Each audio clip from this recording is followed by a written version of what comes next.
J'ai deux recommandations principales pour une activité de médiation réussie. Pensez aux objectifs et pensez à la cible. Premièrement, par rapport aux objectifs, pensez qu'un objectif, il peut être multidimensionnel.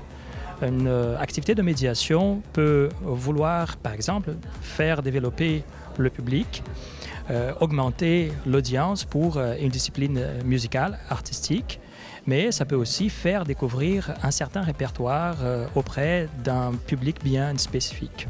Ensuite, pensez aussi à comment mesurer cet objectif-là. Il y a des manières plus quantitatives, chiffrées de le faire, mais aussi il y a des manières plus qualitatives de mesurer un objectif.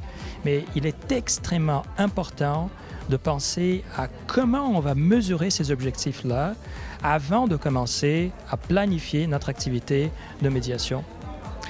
La deuxième recommandation porte sur le public cible, à qui cette activité s'adresse.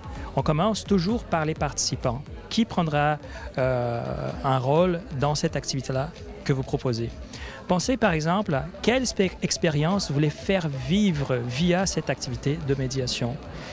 Ensuite, ça a un lien très étroit avec l'objectif. Qu'est-ce que vous voulez que ces gens-là retiennent à la fin de cette activité de médiation?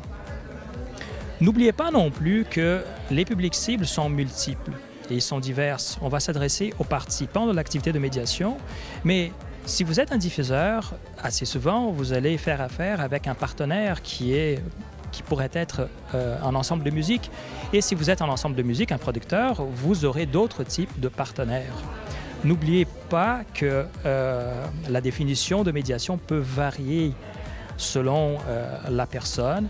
Donc, préparez-vous à être ouvert par rapport à un de ces publics cibles-là. Si vous êtes diffuseur, votre partenaire producteur, et si vous êtes musicien, votre partenaire diffuseur.